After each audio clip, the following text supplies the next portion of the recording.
जय श्री राम दोस्तों। आज हनुमान जी की पूजा या हनुमान चालीसा किसके घर में नहीं होती है। आज शायद ऐसा कोई घर नहीं होगा जिस घर में हनुमान जी की पूजा नहीं की जाती है। हनुमान जी की पूजा तो सभी करते हैं, पर क्या आप जानते हैं कि हनुमान जी के पास कितनी शक्तियां हैं, क्यों वो अमर हैं, उनके पास कौन कौन सी सिद्धियां हैं और ये सिद्धियां कैसे काम करती हैं। इस कलयुग में यदि कोई हनुमान जी की पूजा मन, वचन और कर्म से करता है तो हनुमान जी अपनी कोई न कोई सिद्धियां उसे जरूर दे देते हैं। दोस्तों, इस वीडियो में आगे इसी पर चर्चा करेंगे। उससे पहले यदि आप हमारे चैनल पर नए हैं तो हमारे चैनल को सब्सक्राइब जरूर कर दीजिएगा, क्योंकि इसी तरह के वीडियो मैं हमेशा बनाता रहता हूं और जानकारी अब तक पहुंचाता रहता हूं। जैसे कि क्या सीता रावण की पुत्री थी, पर कैसे शूर्पणखा रावण को क्यों मारना चाहती थी, क्या रावण अभी भी जिंदा है पर कहाँ, कान्हा को खाटू श्याम क्यों कहते हैं, और भी बहुत कुछ जिससे आप मेरे चैनल में जाकर देख सकते हैं। दोस्तों, हनुमान जी सिर्फ गधा से युद्ध नहीं जीते हैं, बल्कि कई अस्त्र शस्त्र और सिद्धियों का सहारा भी लिए हैं। इसके अलावा उनके पास इतनी शक्तियां हैं कि उसका था पाना बहुत ही मुश्किल है। बाल्यावस्था में उन्होंने सूर्य को फल समझकर निगल लिए थे, जिससे चारों तरफ अंधेरा छा गया था, और तब तक सूर्य भगवान मुख से नहीं निकले जब तक उन्होंने अपना मुख नहीं खोला। इससे आप अनुमान लगा सकते हैं कि वे कितने शक्तिशाली होंगे। जब लक्ष्मण जी के लिए संजीवनी बूटी लाने के लिए पर्वत पर गए तो उन्होंने बिना देरी किए उस पर्वत को उखाड़ कर अपने हाथ में लेकर आए थे, जिससे लक्ष्मण जी की जान बची। रावण के सेना में ऐसी भी टुकड़ी थी जिसके सभी सैनिक अमर थे, यानी उनकी मृत्यु नहीं थी।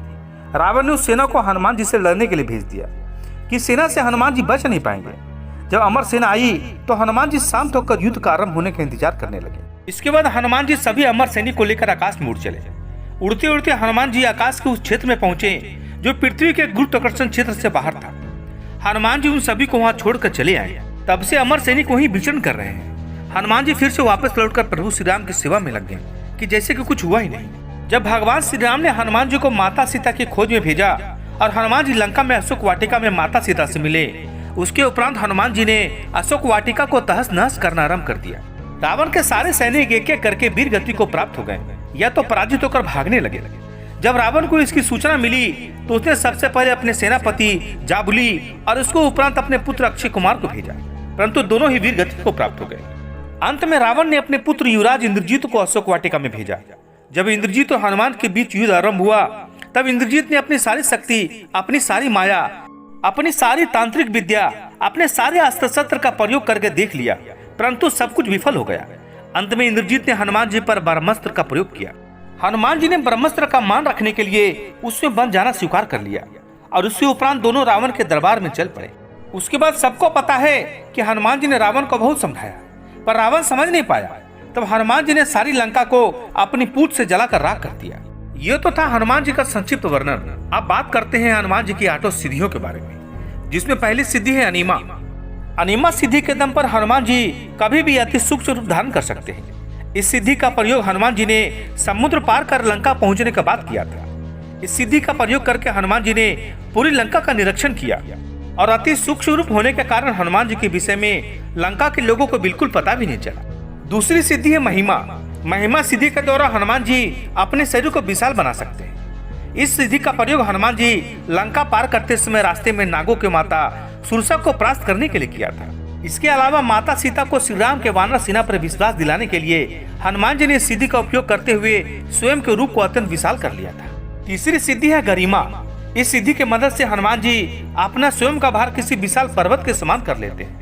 इस सिद्धि का उपयोग हनुमान जी ने महाभारत काल में भीम के सामने किया था, जब भीम को अपनी शक्ति पर घमंड हो गया था। जब हनुमान जी ने भीम के घमंड को तोड़ने के लिए वृद्ध बानर का रूप धारण करके रास्ते में अपनी पूंछ फैलाकर बैठ गए। भीम ने जब हनुमान जी की पूंछ उठाई तो वो उस पूंछ को उठा नहीं सका। इस प्रकार भीम का घमंड टूट गया। चौथी सिद्धि है लघिमा। लघिमा सिद्धि के द्वारा हनुमान जी स्वयं का भार बिल्कुल हल्का कर सकते हैं और पल भर में वो कहीं भी आ जा सकते हैं। जब हनुमान जी अशोक वाटिका में थे तब उन्होंने अनीमा और लघिमा सिद्धि का इस्तेमाल करके सूक्ष्म धारण करके अशोक वाटिका के पेड़ के पत्तों में छिप गए थे। इस पत्तों में बैठे बैठे उन्होंने माता सीता को अपना परिचय दिया था। पांचवी सिद्धि है प्राप्ति। इस सिद्धि के द्वारा हनुमान जी किसी भी वस्तु को तुरंत ही प्राप्त कर सकते हैं, पशु पक्षियों की भाषा को समझ सकते हैं और आने वाले समय को भी देख सकते हैं। रामायण में हनुमान जी ने इस सिद्धियों का उपयोग माता सीता की खोज करते समय कई पशु पक्षियों के बातचीत के समय किया था। छठवीं सिद्धि है प्रकाम्य। इस सिद्धि की सहायता से हनुमान जी कहीं भी जा सकते हैं, आकाश में उड़ सकते हैं और मनचाहे समय तक पानी के अंदर भी जीवित रह सकते हैं। इस सिद्धि से हनुमान जी चिरकाल तक युवा भी रह सकते हैं। इस सिद्धि के द्वारा अपनी इच्छा के अनुसार किसी भी रूप को धारण कर सकते हैं।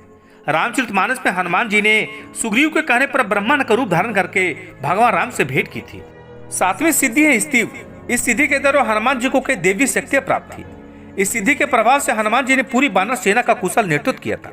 इसी सिद्धि के कारण उन्होंने वानरों पर नियंत्रण रखा था। साथ ही साथ इसी सिद्धि से ही उन्होंने युद्ध में मृत वानरों को फिर से जीवित किया था। 8वीं सिद्धि है विस्तृव। इस सिद्धि के कारण ही हनुमान जी को जितेंद्रिय कहा गया है और अपने मन पर नियंत्रण रख सकते हैं।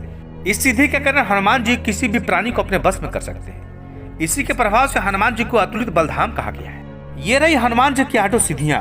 और दोस्तों, हनुमान चालीसा में यह भी लिखा है कि यदि कोई हनुमान जी की भक्ति निष्ठा और पवित्र हृदय देकर करता है तो हनुमान जी उस पर प्रसन्न हो जाते हैं और अपनी कोई न कोई सिद्धियां उसे जरूर दे देते हैं, जैसे कि हमारे धीरेन्द्र शास्त्री, जिन पर हनुमान जी की विशेष कृपा है। दोस्तों, यह छोटी सी जानकारी आपको कैसी लगी? यदि अच्छी लगी हो तो कमेंट में जय श्री राम जरूर लिखें। मेरी आशा है कि आप पर और आपके परिवार के ऊपर हनुमान जी की कृपा बनी रहे। जय श्री राम, जय हनुमान।